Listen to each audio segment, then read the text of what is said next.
কিছু চাপ আছে এই চন্দ্রা বা যমুনা সেতুর পাশে, এবং সেটা খুবই স্বাভাবিক। গাড়ি গতি কম চলমান রয়েছে, কারণ 60টি লেন থেকে গাড়ি এসে ওখানে 2 লেনে আপনার যেতে হয়।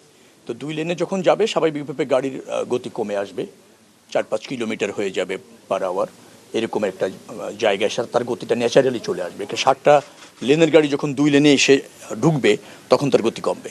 তো সেভাবে এখন যেটা আছে খুবই স্বাভাবিক।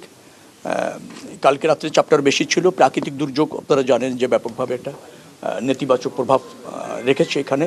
সব কিছু মিলিয়ে মাঠে যারা কাজ করছেন, যারা অফিসিয়ালি কাজ করছেন, সার্বক্ষণিক দায়িত্ব পালন করছেন, আমার মনে হয় কালকে রেকর্ড 57,000-এর উপর গাড়ি পার হয়েছে আপনার যমুনা সেতুর উপর দিয়ে। এটা রেকর্ড, আপনারা জানেন।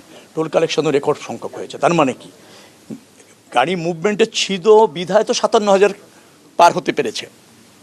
মুভমেন্টে না থাকলে তো আর পার হতে পারেনি। তার মানে 57,000 গাড়ি ওখানে মুভ করা, অবাধে মুভ করার একটা সুযোগ সবসময় অবারিতভাবে ছিল।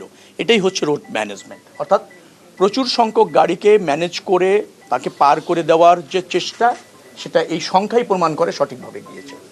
আর আমার মনে হচ্ছে যে আজকে ধরেন 2:30-3টার মধ্যে ওখানে যে টেইলের মতো আছে যতটুকু, চারটা থেমে থেমে আছে কয়েকটা জায়গায়, সব মিলে ওরা 21 কিলোমিটারের মতো বলতে বললো। আর এবং সেটা জায়গা যদি দেখেন 6টা জায়গায়, তো 6টা জায়গায় 21 কিলোমিটার, 3 কিলোমিটার 3.5 কিলোমিটার গাড়ি ওই স্লো যাচ্ছে।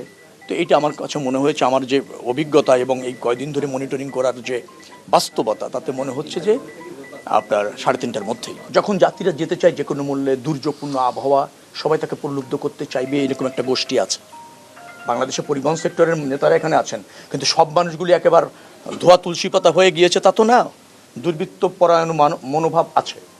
কিন্তু আমি আপনাকে দায়িত্ব নিয়ে বলছি, বাস স্টপেজে বা টিকিট কাউন্টারে বসে নির্ধারিত ভাড়ার চেয়ে বেশি চেয়েছে বা নিয়েছে, এরকম নজির আমি এখনও পর্যন্ত পাইনি।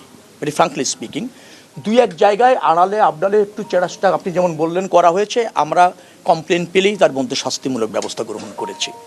এখন ধরেন ওখানে ভিজিলেন্স টিম আছে, কন্ট্রোল রুম আছে, মনিটরিং সেল আছে, আমাদের আপনি যেটাকে বলা হয় হটলাইন আছে। যে কোনো জায়গায় যে কোনো যাত্রী যদি একটু কমপ্লেন করে, সাথে সাথে আমরা ব্যবস্থাটা নিচ্ছি। আমরা সেটাই করতে পারি, সেটাই আমরা করছি। এখন গোপনে কেউ হয়তো বলতে পারবে যে আপনি টিকিট পাচ্ছেন না, একজন লোক হয়তো টিকিট পাচ্ছে না, টিকিট আগের করেননি। আমাদের যাত্রীদের একটা প্রবণতা আছে, আগে অনেকে টিকিট করতে চান না, কখন ছুটি হবে তাও তিনি জানেন না।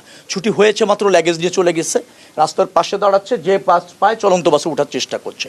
তখন কিছু মানুষ ভাড়া একটু বেশি নেওয়ার চেষ্টাটা এটা করে।